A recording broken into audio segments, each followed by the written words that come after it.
Well, good afternoon. Apologies, we're a day late. I've had a little break in wet Wales, wet North Wales, Aberdyfi. And I got to tell you, this little village by the sea, I'm in the cafe, I'm coming out, chap walks in, and he is wearing a King Kenny t-shirt. Would you believe that? In wet North Wales, a King Kenny t-shirt. I didn't have a time to speak to him. I just had to say, great t-shirt. He said, thank you very much indeed. I like it. I used to play a game not long ago. Every time I went to the supermarket, how long would it take me to see a number 46 t-shirt or sticker or hat? And the answer was I always saw one. I remember about 3 or 4 years ago coming out, haven't seen one. I'm backing out of the car park and a van pulls out in front of me with a 46 sticker on. Of course. When I was doing Formula One, we went to China with Damon Hill on a tour. We went to the Great Wall. We got to the Great Wall. I got out of the car, and there's a car opposite with a Wayne Gardner sticker in it. There we go. Enough of that. A warm welcome once again to Dr. Martin Rains. Rainsy, great to see you. Good to see you guys. Yeah, we're going to talk about Barcelona and Alex Marquez winning the race. Magny-Cours, Toprak, Donington Park, Kyle Ride, hat-tricks, really getting close to their championship wins. We're going to have a talk about Misano. Obviously, that's the next round of the championship. And my God, there's plenty of interest there, isn't there? Lots of news this week. Hervé Poncharal, Jack Miller, a V4 Yamaha at Misano being ridden by the test rider. We're going to have a look now, if I can work things out, at the socials. The socials, do you like that? Hey, Rainsy, you're impressed with that? I am very impressed. Not the messages, we're looking at the socials. Yeah. Right, here we go. Brilliant stuff back in the day. You just have to wait till 7 p.m. for Radio 2 Sport on Sunday for a report from a GP. See how Lawson had got on. Most memorable interview from Nick, interviewing Eddie at Guyana after winning the world title. Number 4. Eddie said he was revving the hell out of the thing. Nick asked Eddie if he was still motivated after 4 world titles. Eddie replied, "You bet, I want 5. Great days." This is from 6203 Barantins. You guys were the voice of MotoGP for so many years. Now it's so good to get your valuable insight on racing. Thank you and keep up the good work. Young chaps. Well, we like young chaps, don't we? We like that bit. Just found your channel. This is Steve Gold. Just found you on your channel, guys. Great to hear your voices again. And this is somebody I know, Cliffy Jones. Great podcast. Sorry to hear you got locked out, Nick. It's a problem for us oldies approaching 80. The answer is to hide a secret key under a plant pot in the porch. Last of the summer wine, Long Hambra. There we are. Cliffy Jones, we know what about Cliffy and his bantam exploits. Now, if you've got any questions next week, and we want plenty, please, Neil McKenzie is going to be our guest next week. Next week, Neil McKenzie, and we're going to ask him, why has there only been 3 MotoGP Grand Prix wins since Barry Sheene won in 1981? And they're all from Cal Crutchlow as well, weren't they? So we really want to know. And I think Neil's the man to ask. So please, fire in some questions. Right. Barcelona. Alex Marquez at last beat his brothers. They're separated in the championship now by 182 points. Mark obviously in front of Alex. Can he win the title at Misano, Rainsy? He certainly can't. I think that made the difference, that the fact that Alex beat him at that race in Barcelona. There's 182 points separating the two. And in fact, if you look at the sums, it's mathematically still possible for Pecco Bagnaia to win the title. Really? Oh, my golly. Wow. He's 250 points behind, and there's 259 still on the table. Well, so he could.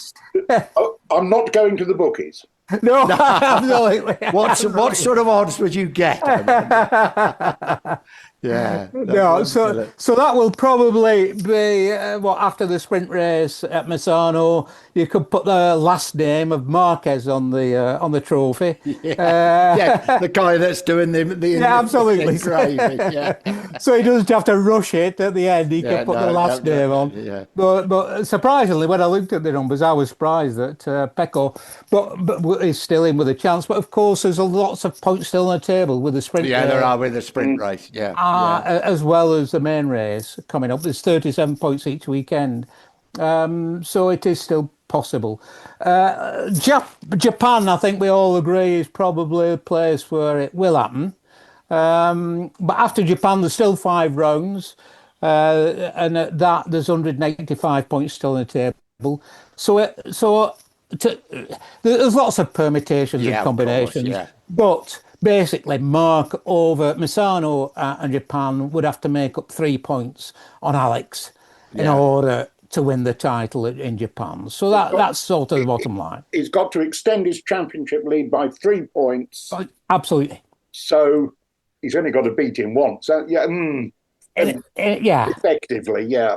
Effectively. So if he stays, it's almost if he stays on the bike and has a good race. It's not so often that Alex has come out over the weekend with more points than him. It's happened a couple of times over a weekend, but that's only been when Mark has ended up in the dirt in one of the races. Well, it should have been Barcelona, shouldn't it? Because Alex should have won the sprint as well. He was the fastest man from FP1 pole. He was. And he made a mistake. The sort of mistake that Mark saves. It certainly is. Isn't it? And Alex crashed. Yeah. But what great strength of personality to come back on the Sunday and do it again and win. That actually was fantastic after he crashed on the Saturday to come back and do that. It shows you what level he's at. Yeah. What do those Marquez boys have for breakfast? But it feels a bit like I read something that sort of crystallized my thoughts about this about tennis. Yeah. That Yannick Sinner and Carlos Alcaraz, the one and two in the world, are so far ahead of the rest. It's not even, there is no competition. They are league divisions. Yeah. And Alcaraz is a massive Marquez fan, isn't he? And he came to Jerez and waved the checkered flag to his mate. Yeah. And you see Carlos Puyol waving the flag. Yeah. And you see Marquez afterwards. Yeah. Got a selfie with him. He was complete fanboy. Spot the Barcelona fan. Brilliant. Yeah. And of course, Ducati want to win it as quickly as possible, but winning it at Motegi, the Honda HQ. I remember Casey Stoner doing it that year, and there's no better feeling for Ducati than doing that, is there? Yeah, forcing the management of your rival companies to be nice and smile and congratulate you on that. Lovely. Yeah. Shake your hand and squeeze it really hard. And I always get the feeling that the ghost of Soichiro Honda will be walking at HRC headquarters and he will be carrying a big stick. That's the... I mean, he's going to. Rosie, looking back, I know it's different with the way the point scoring was, and you only had to pick your top 8 races and everything else. But there were some early winners in other days, wasn't there? There were some very early winners. I had a look through that earlier today. The earliest was John Surtees. There was only 6 races, of course, back in those days. Yeah. And it was a best 4 from 6. And he actually won it at he clinched the title at the Dutch TT, which was on June 27th of 1959. Yeah. So it's been won as early as that. I think the one that really compares with Marquez of modern times now is Doohan in 97, and he won it with 4 races to go. He won it at Donington, as it happens, that year, which was 11 of 16, or 11 of 15. So there was 4 races to go. If Mark wins it in Japan, there'll be 5 races to go. Nobody's ever really done it with 5 races. About 3/4 of the season gone. Yes, Almost. absolutely. And as you say, with the sprint races, it makes it more difficult to win early because there's more points up for grabs, isn't there? Yeah, but there's more. There's more. I suppose there's more to win. Yeah, absolutely. So I think it evens out, to be honest. That one. Yeah. So with 5 races to go. Nobody's done it with 5 races to go. But of course, we've never had 22 races in the championship before. No. So really, it equates pretty evenly to what Mick Doohan did in sort of '97 when he dominated the championship. Yeah, and since most of this century, we've been using the words Mick Doohan as a synonym for complete and utter domination. Yeah, that tells us something, doesn't it? If you're if you're doing the Doohan, you are. You're doing all right. You're doing all right. Yeah. Which I always thought of as never giving the opposition even a second to think they might be. Fastest in every session, pole position, lead every lap. That was. If we didn't do that, he wasn't happy, and I think to do that. The year he illustrated that was at Assen, where they stopped the practice with about just over 2 minutes to go, and Crafer was on pole. And Doohan went out and risked everything on the warm-up lap to get past the start finish with maybe 2 or 3 seconds, and then set the pole. He didn't need to risk that, but as you say, Julian, he wanted to be best at. He would hardly talk to Crafer for about 6 months. Hated him because for making him take the risks, as Mick saw it. As you said, most people would say, well, Mick, second on the front row doesn't sound like the worst deal in the world. But hey, we're not Mick Doohan. No, we're not the great world champions. And plenty of other news this week. Hervé Poncharal, Tech 3. He sold it. One imagine, Julian, I bet he got a good price to start with. Hervé is more than liked by everybody. He's been instrumental. He was instrumental in Cal Crutchlow's progress, of course. Very much so. As a Tech 3 rider, Bradley Smith rode for him. James Ellison rode for him. Colin Edwards, Johan Zarco, they all Honesland, there was a lot. Ben Spies. Yep. Oh, Ben Spies, absolutely, Rainsy. I first met Hervé back in 1980 when he was deputy manager of Honda Endurance. Fresh-faced young boy who had, by the way, not many people know this, he lived in London for a few years. He lived in Tooting. Oh, really? I don't know what. I think he was working for somebody in the city. So he was on the Northern Line tube, to get to before joining Honda France. And his boss was Guy, who was like the equivalent of Barry Simmons, only even more scary, if you will. Really? And like Barry Simmons, Guy was recruited from outside motorcycle. He came from Porsche. Barry came from the milk race. Yes, he did. Cycling race. Honda recruited managers, not motorcycle people. Yeah. And Hervé was sort of in that line. And I think he formed the team 1990 with Guy Coulomb, wasn't it? They were the founders. Rode in the 250cc class. I remember that first world title they won.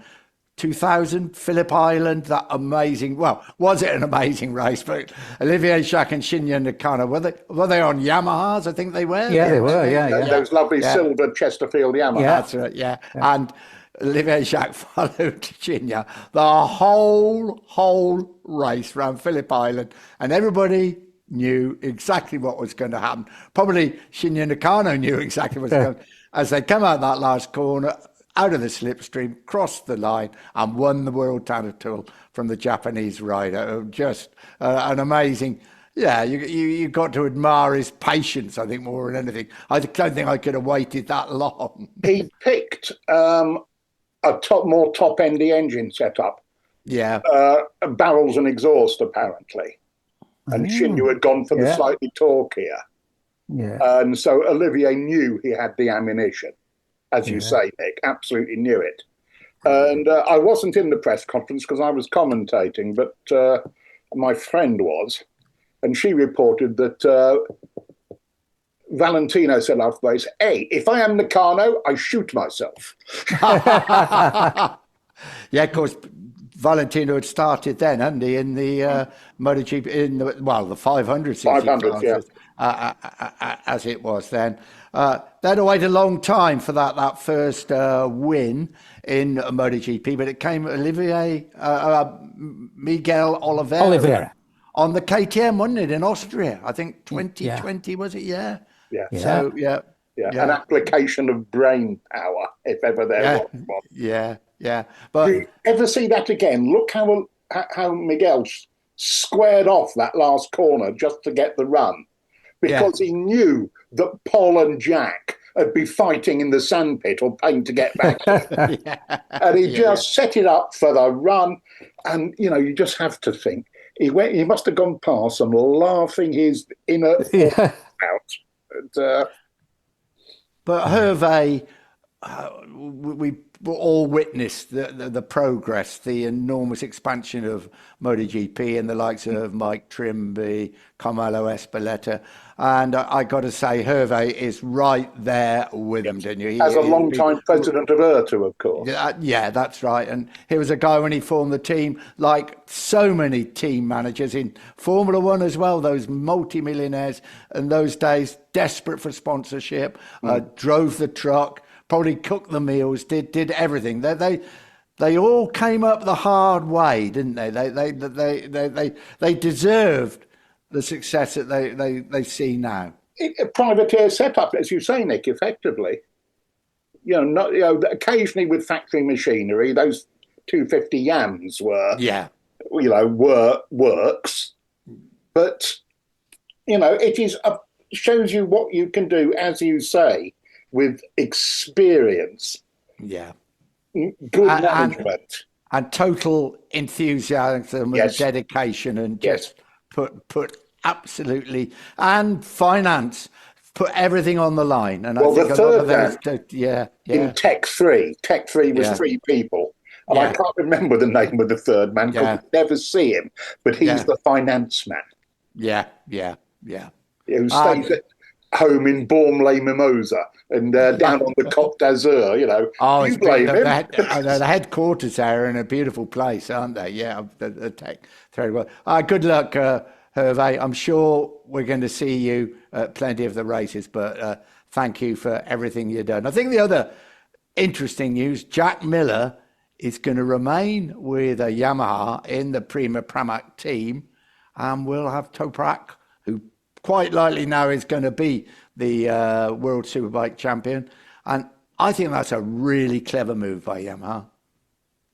I agree completely. I think he's earned it this year. I've never been totally sure about Jack. Fair enough. As a motor guy, but I like the bloke enormously.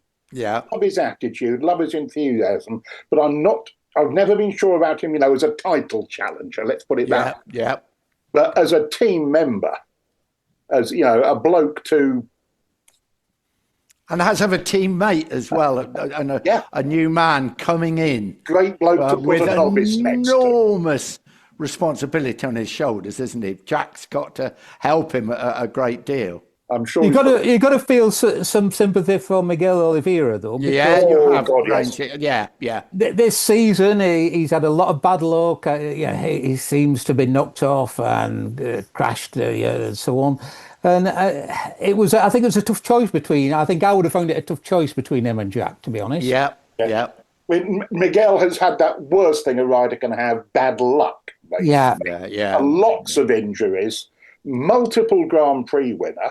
And if going back a few years, I'd have put the mortgage on him as a works rider and a championship challenger.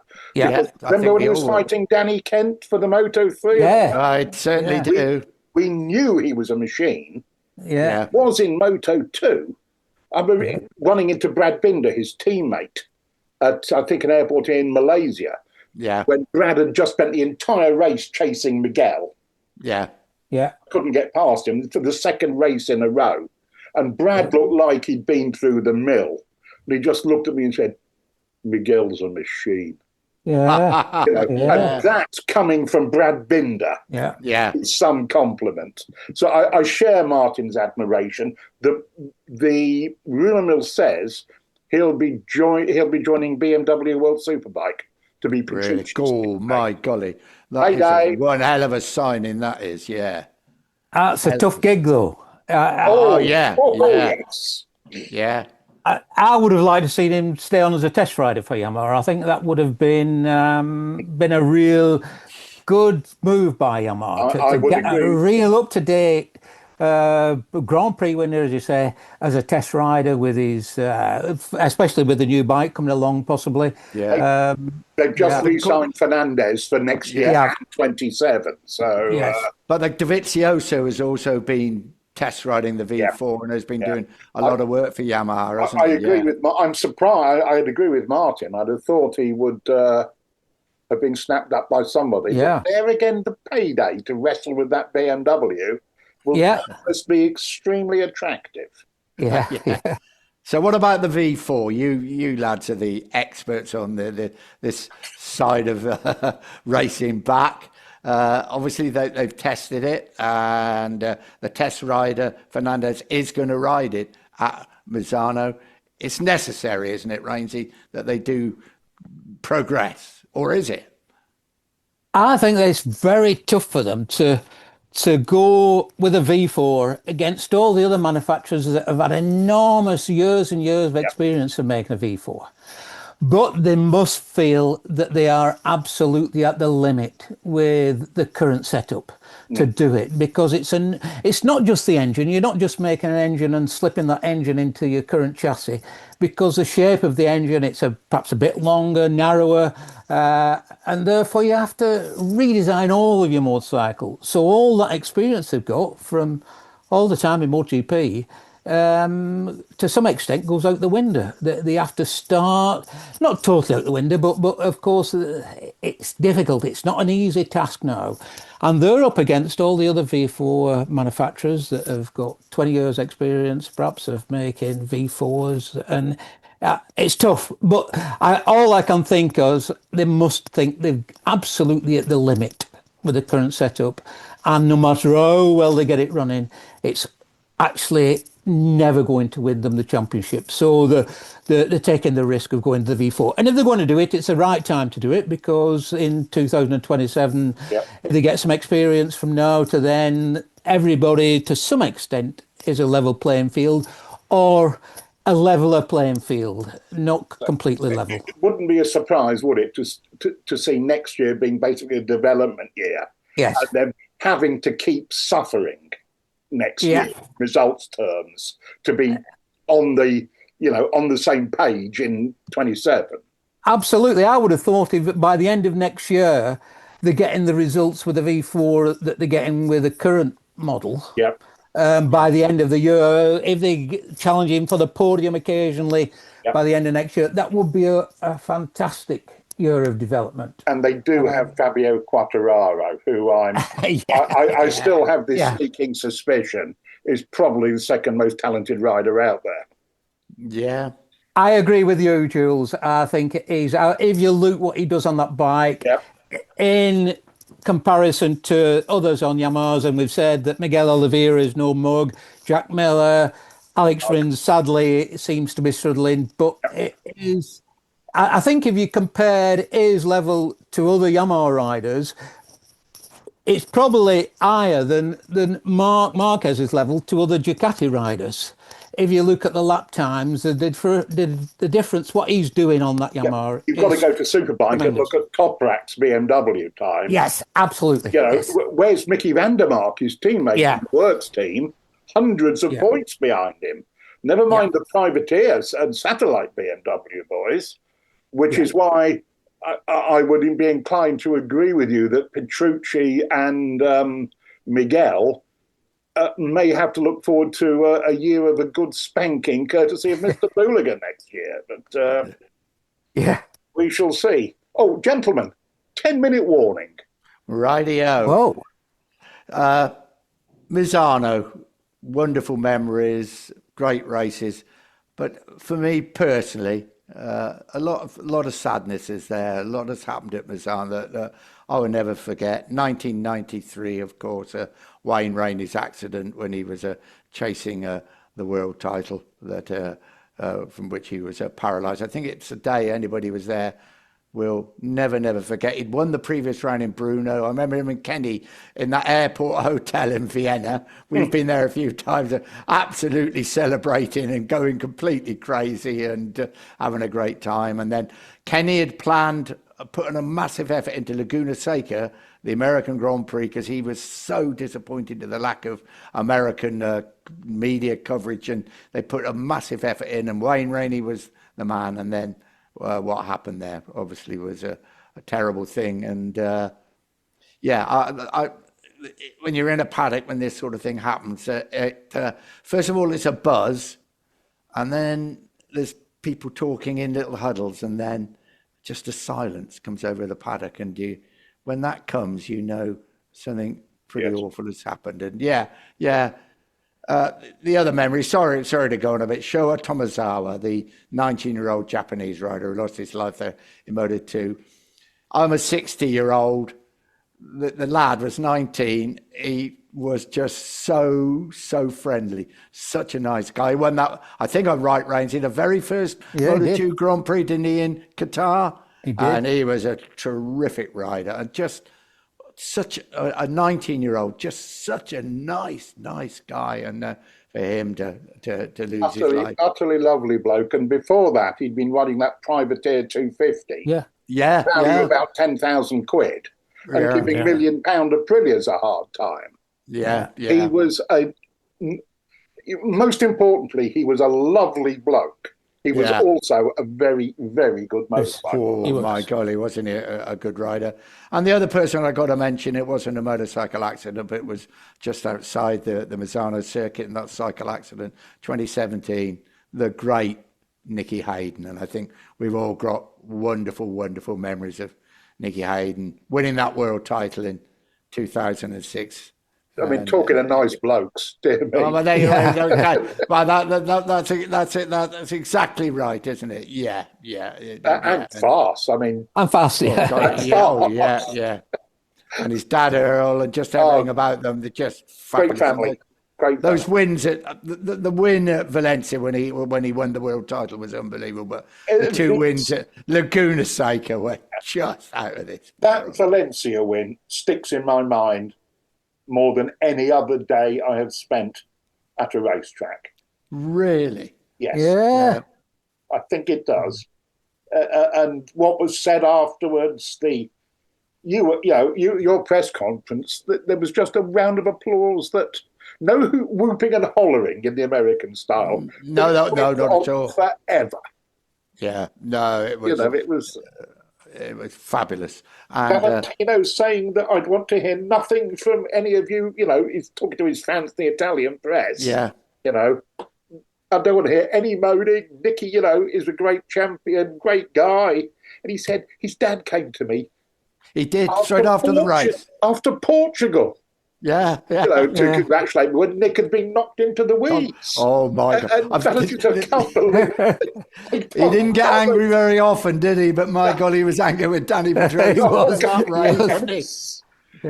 believe what was known in Owensboro as Nicky's "keep on walking" look. I was fortunate enough at that race in Valencia to stand just coming into the final corner. Throughout the race, I stood with Dennis Noyes. Oh, yeah, God. Who told us about Nicky before he arrived, really. He was all full of him.